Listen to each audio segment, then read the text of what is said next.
متحدہ عرب امارات، اگر کوئی عورت کسی اچھا اگر کوئی خاتون خود لذتی کرے اور انزال نہ ہو تو ایسی صورت میں غسل فرض ہوگا یا نہیں؟ حیا کے خلاف مسئلہ ہے، لیکن آج کل پوچھا جا رہا ہے بہت زیادہ. تو یہ بیماری آج کل عورتوں میں بھی آ گئی ہے خود لذتی کی.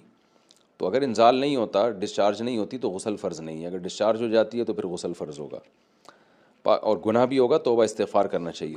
تو یہ ہینڈ پریکٹس وغیرہ یا ان چیزوں کی طرف نہ لڑکے کے لیے جانا جائز ہے نہ لڑکیوں کے لیے جانا جائز ہے. یہ بالکل حرام ہے، اسلام میں اس کی بالکل اجازت نہیں ہے.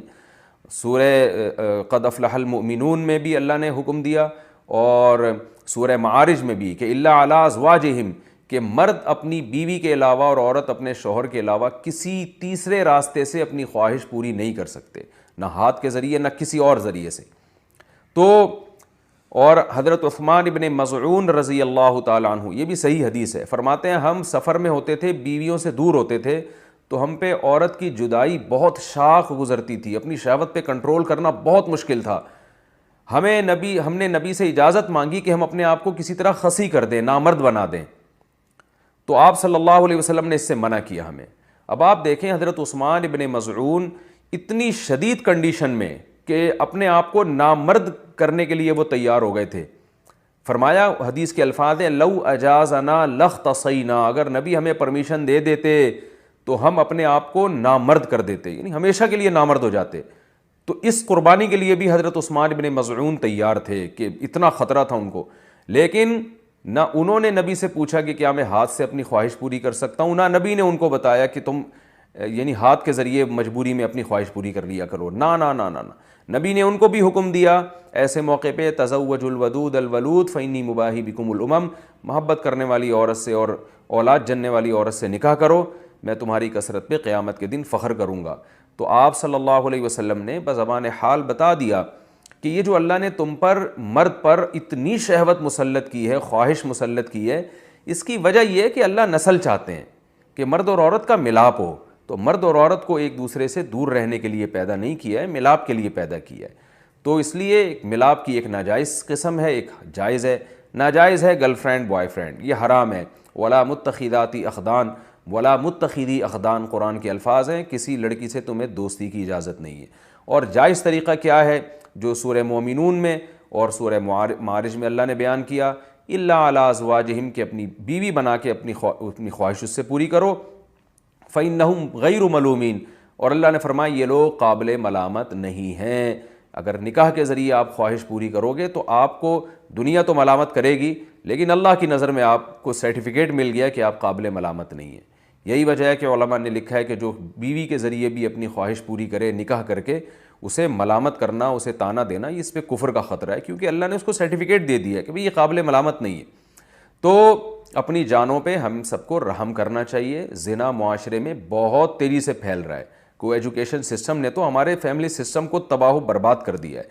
تو اللہ میاں نے جو اجازت دی ہے، الا علی ازواجہم او ما ملکت ایمانہم، اور کیا فرمایا، فمن ابتغى وراء ذلک، جو نکاح کے علاوہ، اللہ نے ذالکہ جو ہے نا اس میں اشارہ ہے، ہاتھ سے اشارے کے وقت یہ ذالکہ کا لفظ استعمال کیا جاتا ہے. گویا اللہ نکاح کی طرف نا، بیوی کی طرف اشارہ کر کے کہہ رہے ہیں کہ اس کے علاوہ کوئی اور راستہ اگر تم نے اختیار کیا. یہ کیوں گویا ہاتھ سے اشارہ کیوں؟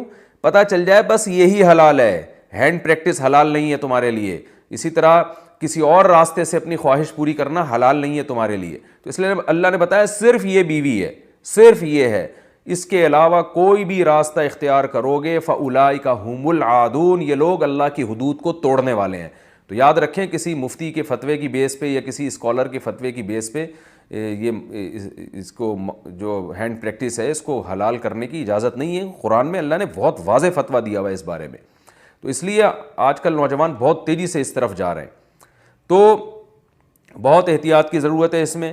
یہ نوجوانوں کا مسئلہ ہے، آج کل بہت زیادہ پوچھتے ہیں کہ جی ہینڈ پریکٹس کی عادت پڑ جاتی ہے، تو کہتے ہیں میں نے یوٹیوب پر اس عمل سے بچنے کے لیے کافی سرچ کیا کہ کوئی طریقہ مجھے مل جائے، لیکن صرف وظیفے ہی بتائے گئے ہیں. تو کیا اس سے بچنے کے لیے صرف وظیفے کام آتے ہیں، کوئی اور حل ہے؟ انڈیا سے کسی نے پوچھا. یہ مسئلہ یہ ہے کہ یہ وظیفوں سے نہیں چھوٹتی ہے بیماری، وظیفوں سے تو اس کا کوئی تعلق نہیں ہے. سب سے پہلی بات تو یہ جلد سے جلد شادی کریں آپ. نکاح نہ کرنے کے یہ وبال ہیں کہ انسان الٹے سیدھے کاموں میں لگ جاتا ہے. ایک بات تو یہ. دوسرا اپنا کانسیپٹ کلیئر کریں اس بارے میں. آج کل بعض ڈاکٹر اس کو بہت پروموٹ کر رہے ہیں اور کہہ رہے ہیں اس سے صحت کو کوئی نقصان نہیں ہوتا. تو یہ بات بالکل غلط ہے. اس سے صحت کو نقصان ہوتا ہے.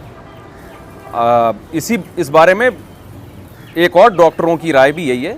یہ نہیں جو میں بات کر رہا ہوں, اس کو بھی ڈاکٹر اس کی تائید کرتے ہیں. بعض ڈاکٹر کہتے ہیں اس سے نقصان ہوتا ہے. اور سب سے بڑی بات یہ کہ ڈاکٹروں کی تحقیق بدلتی رہتی ہے. ایک چیز جو نیچر کے خلاف ہے, ایک چیز جس سے اسلام نے روکا ہے, وہ صحت کے لیے مفید نہیں ہو سکتی. ایک پروسیس رکھا ہے نا, ایک نیچرل پروسیس رکھا ہے, آپ اس سے ہٹ کے کسی اور طرح سے اپنے آپ کو ڈسچارج کرنا شروع کر دیں تو یہ کیسے پاسبل ہے کہ نقصان نہیں ہوگا؟ آج ڈاکٹر کہہ رہے ہیں نقصان نہیں ہے, کل یہی ڈاکٹر کہیں گے تباہی بربادی ہو رہی ہے. تو پہلی بات تو اپنا ایک کانسیپٹ کلیئر کریں کہ اس سے صحت کو نقصان ہوتا ہے. کیونکہ اگر آپ نے یہ مان لیا نا کہ نقصان نہیں ہوتا تو پھر موٹیویشن اور زیادہ کمزور ہو جاتی ہے. اس سے انسان کہتا ہے کہ کوئی نقصان تو ہے نہیں تو کرتے رہو. تو آخرت کا تو نقصان ہے, دنیا کا بھی اس میں نقصان ہے آپ کا. اور وہ نقصان مینٹلی بھی نقصان ہوتا ہے اور باڈی کو بھی نقصان ہوتا ہے. اس پہ میں دلائل سے کلپ ریکارڈ کروا چکا ہوں. ابھی میں اس کی ڈیٹیل میں نہیں جاؤں گا. آپ میرا وہ کلپ سن سکتے ہیں, یوٹیوب چینل پہ موجود ہے وہ, کہ اس سے باڈی کو, صحت کو کیا کیا نقصانات ہوتے ہیں. اور یہ جو ڈاکٹر لوگ کہہ رہے ہیں نا کوئی نقصان نہیں, بالکل غلط کہہ رہے ہیں. کل کہہ دیں گے کہ نقصان ہے. تو سائنس کی تحقیقات بدلتی رہتی ہیں اور بہت سے ڈاکٹر کہہ بھی رہے ہیں کہ نقصان ہے اس سے. تو دوسری بات یہ کہ اس کو ایک تو عزم کرنا ہے کہ آپ نے اس کو چھوڑنا ہے. جب تک آپ پکا عزم نہیں کرتے کوئی کام ہوتا نہیں. دوسرا کام آپ نے یہ کرنا ہے کہ جی آپ یہ دیکھیں کہ کن اوقات میں آپ اس عمل میں زیادہ مبتلا ہوتے ہیں. عام طور پہ نوجوان جب رات سونے کے لیے لیٹتے ہیں تو نیند نہیں آ رہی ہوتی, تو پھر اس طرف دماغ جانا شروع ہو جاتا ہے. تو آپ نے سونے کے لیے اسی وقت لیٹنا ہے جب گہری نیند آنا شروع ہو جائے.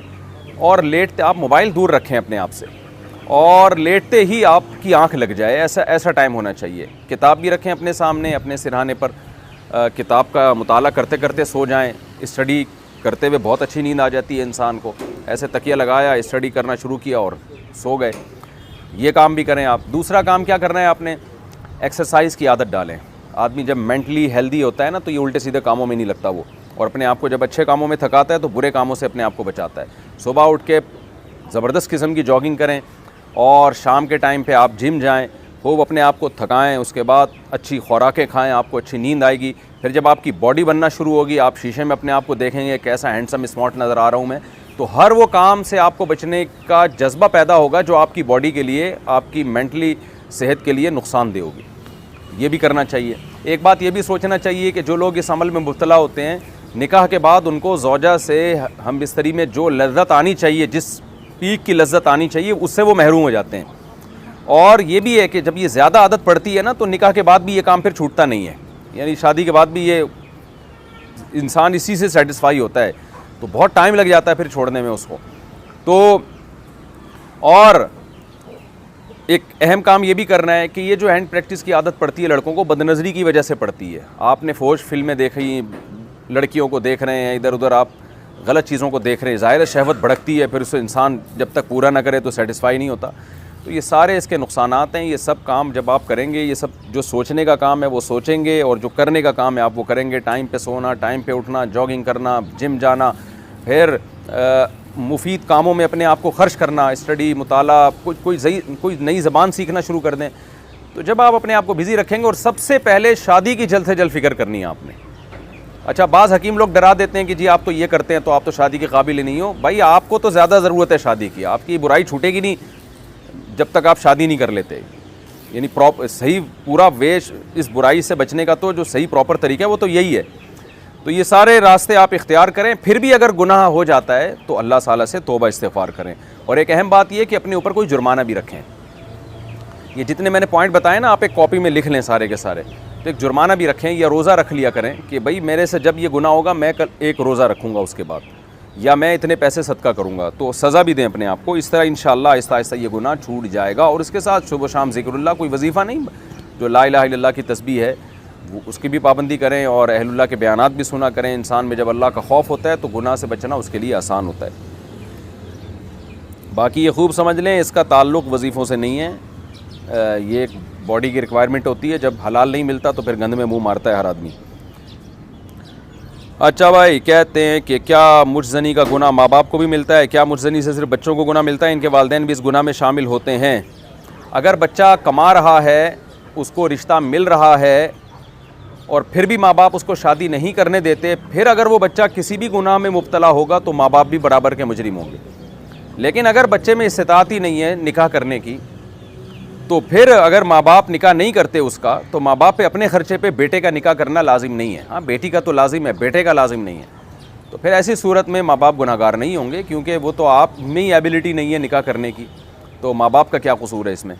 تو لیکن اگر آپ میں قابلیت ہے اور آپ کو رشتہ مل رہا ہے، اس کے باوجود بھی ماں باپ رکاوٹ بن رہے ہیں کہ نہیں جی جب تک اتنی سیلری نہیں ہو جاتی، اتنا نہیں کما لیتے، ہم نہیں کریں گے، پھر ماں باپ بھی مجرم ہوں گے۔ پھر اولاد سے اگر کوئی گناہ ہوتا ہے تو یہ بات لکھی ہوئی ہے اور شریعت کے اصول کے مطابق بھی ہے کہ پھر جو ہے اگر اولاد کوئی گناہ کرتی ہے تو اولاد بھی گناہ گار ہوگی اور اس میں ماں باپ بھی ان کے ساتھ شریک ہوں گے۔